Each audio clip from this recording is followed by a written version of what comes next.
7টি বর্জনীয়র 1 number, বিলম্বে ইফতার করবেন না কখনো। 1 নাম্বার, দেরি করে ইফতার করা নিষিদ্ধ। ইহুদিরা দেরি করে ইফতার করে। লা ইয়াজালুন নাসু আলা খাইরিন মা আজ্জালুল ফিতরা। বিশ্বনবী বলেছেন, এই উম্মত যতদিন আগে আগে ইফতার করবে, এই উম্মতের কপাল থেকে কল্যাণ কেউ ছিনিয়ে নিতে পারবে না। চিল্লায় বলেন ঠিক কি না? আজানের জন্য বসে থাকবেন না, সময় দেখবেন। স্থানীয় সময় যখন সূর্যাস্ত হওয়া মাত্রই বিসমিল্লাহ, খেজুর খেয়ে ফেলবো। পারবেন তো নাকি দেরি করবেন? 2 নাম্বার, রমাদানের পবিত্রতা বজায় রাখবো। কোনো তর্ক বিতর্ক অশ্লীলতায় আমরা জড়াবো না, ঝগড়া করবো না, সরাসরিও না, ফেসবুকেও না। করবেন?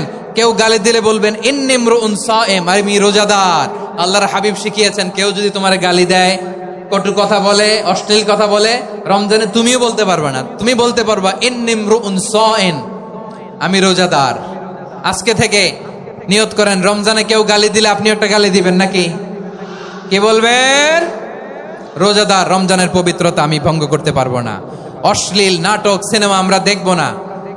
যে রমজানে মিথ্যা কথা, মিথ্যা কাজ, মিথ্যা সাক্ষী ছাড়তে পারে নাই, তার না খেয়ে থাকা, উপবাস থাকা দিয়ে আল্লাহর কিছু যায় আসে না। এজন্য মিথ্যার সাথে আমাদের কোনো সম্পর্ক আছে? মিথ্যা বলবো না। 4 নাম্বার, অপচয় করব না। ইন্নাল মুবাযযিরিনা কানু ইখওয়ানা শায়াতিন ওয়া কানা শাইতানু লিরাব্বিহি কাফুরা। অপচয়কারী শয়তানের ভাই। আচ্ছা, যে শয়তানের ভাই ও নিজেও আরেকটা কি? শয়তান। যে শয়তানের ভাই ও নিজেও আরেকটা কি? অপচয় করব না। ইফতারি করতে যে আমরা অনেকে অপচয় করি, এগুলো করবেন আপনারা? না, অপচয় অপব্যয় করব না। 5 নাম্বারে, রিয়া, লোক দেখানো ইবাদত আমরা করব না। লোক দেখানোর জন্য নামাজ, রোজা, জিকির, তেলাওয়াত, দান, সদকা এগুলো করলে আল্লাহর দরবারে এগুলো কবুল হবে? বিশ্বনবী বলেন, দাজ্জালের ফিতনার চেয়ে একটা বড় ফিতনার ভয় আমি করি। সেটা কি? আর রিয়া, শো অফ মেন্টালিটি, লোক দেখানো মানসিকতা। এটা থেকে আমরা বিরত থাকবো ইনশাআল্লাহ।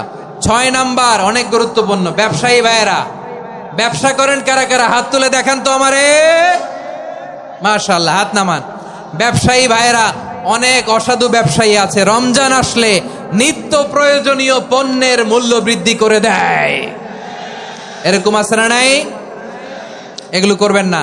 মজুদদারি করবেন না। পণ্যের কৃত্রিম সংকট বাজারে করবেন না। আপনি লাখ টাকা কামায়া ভাবছেন যে রোজাদারদের কষ্ট দিয়ে ধনী হবেন। এমন রোগ আল্লাহ আপনারে দিবে, কোটি টাকা দিয়েও আপনি হাসপাতালের বিল পরিশোধ করার ক্ষমতা আপনার হবে না। খবরদার। আর শেষ বয়সে দেখবেন কি কষ্ট আপনার হয়। আপনি রোজাদারদের কষ্ট দিচ্ছেন, আল্লাহ আপনার সুখে রাখবে?